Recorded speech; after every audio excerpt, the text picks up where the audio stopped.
뜨거 핫 뜨거 뜨거 핫 쉬지 않고 뛰는 내 심장이 핫 뜨거 뜨거 핫 뜨거 뜨거 핫 불타오르는 나의 젊음이 핫 뜨거 뜨거 핫 뜨거 뜨거 핫 여기 내 손에 쥐고 있는 MRC 핫 뜨거 뜨거 핫 뜨거 뜨거 핫 뜨거 뜨거 핫 뜨거 뜨거 핫. 자, 이제 세 번째 부산 연구소의 연구 과제는 부산의 현안들을 한번 하나씩 짚어보도록 하겠습니다. 일단은 부산 엑스포부터 가죠. 지금 윤석열 당선자가 부산 엑스포 유치위원회 또 국회 엑스포 유치협력위원회 연석회의 이렇게 좀 예정을 하고 있는데 사실은 이게 엑스포는 좀 의지를 가지고 있는 것 같더라고요. 가지고 있죠. 저는 그 부분은 되게 좀 반길 만한 부분이다라고 봅니다. 왜냐하면 인수위 차원에서 외교안보분과위원회에다가 저는 엑스포 특위를 만들었다는 걸 대단히 저는 진일보한 그렇죠. 그런 결정이다라고 보고 있고 또 뭐 엑스포 특위가 지금까지 한 두 번 정도 아마 회의를 한 것 같은데 한 2차 회의 때 또 참석을 직접 하셨어요. 그래서 좀 엑스포 특위에다가 힘을 실어줬는데 그 엑스포 특위에는 이현성 의원을 비롯해서 지금 부산에 현역 국민의힘 국회의원들이 상당히 포진되어 있거든요. 아, 그래서 좀 힘이 실린다. 저는 좀 힘이 좀 실릴 수 있다. 그런데 여기를 특위에만 거치지 말고 이제 인수위 단계에서 정부로 갈 거 아닙니까? 네. 정부로 가는 단계에서 정부 안에 별도의 어떤 조직을 꾸린다든지 아니면 아예 특별법 형태로 해서 엑스포 추진 특별법 이런 것들을 만들어 버린다든지 이렇게 가면 더 강력한 의지를 갖고 계시는구나 이렇게 우리가 확인을 할 수 있죠. 지금 근데 현재로 봐서는 가장 그래도 강력한 의지를 갖고 있어서 그 부분은 대단히 반길 부분이다 그렇게 봅니다. 근데 아까 말씀하신 게 우리 박형준 시장님하고 또 유대관계가 있기 때문에 그렇죠.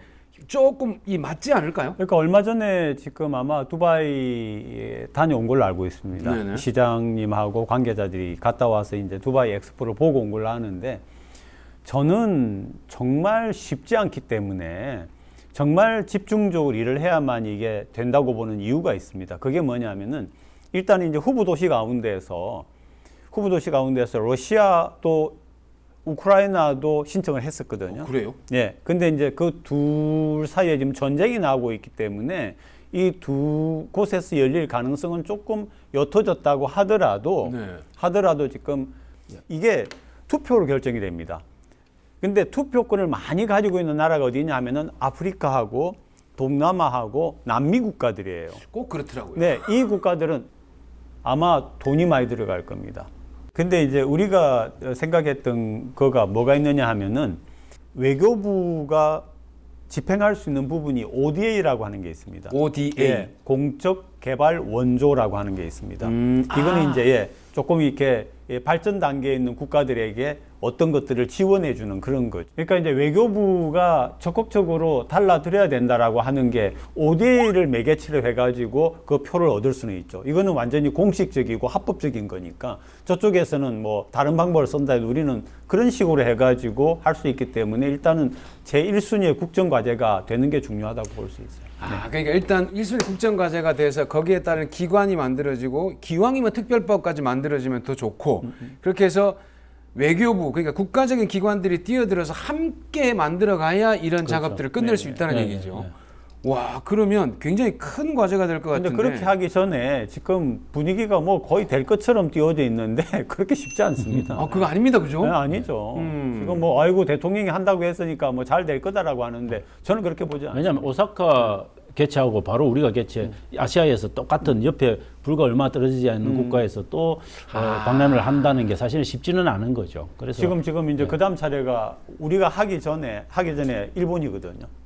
그러니까 이게 또 지역 배분이라는 게 있습니다. 그러네. 아시아에서 했으니까 또 저쪽으로 가야 된다 이런 거. 그래서 저는 그렇게 지금은 막 이렇게 풍선 막 날리는 것처럼 되어 있는데 그게 쉬운 문제는 저는 아니다. 그래서 부산 엑스포만 갖고 뭐 또 올인하는 것도 저는 올바른 방법이 아니고 엑스포도 물론 되면 좋겠지만 저는 엑스포 안 되면 그러면 뭐 할 겁니까? 이것에 대한 답을 좀 마련해 줄 필요가 있는데 그게 저는 부울경 메가시티 우리가 말하는 이 부울경을 하나의 거대한 생활권 도시로 만드는 그 플랜 속에 저는 부산 엑스포를 배치시키는 것도 한 방법이라서 지금 이제 문제가 되고 있는 게 LCC 통합 본사 부산 설치 부분에 대해서 산업은행이 뭐 다른 생각을 갖고 있다. 그러니까 여기서도 이제 그 얘기를 시작하기 전에 LCC를 또 모르는 분들도 계시겠기 때문에 아, 맞네.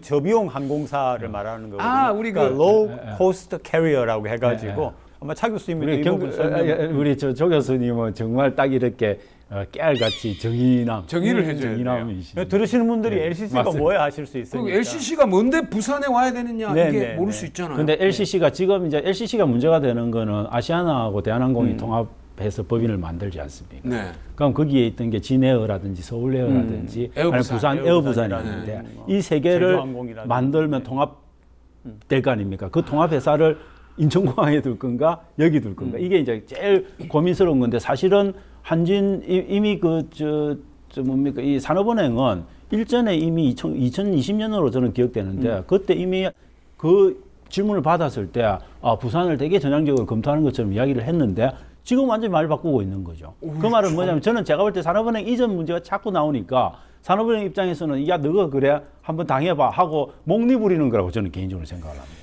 야, 산업은행이 통째로 이전이 돼도 시원찮을 판국에 이거 LCC 그러니까 저가 항공사들의 통합 본사를 그건 당연히 여기 있어야 되는 거죠. 가덕신공항도 여기 온다는데 당연히 가덕신공항이 있으면 저는 LCC 정도는 통합본사는 당연히 너무도 당연히 여기 있어야 된다고 봅니다.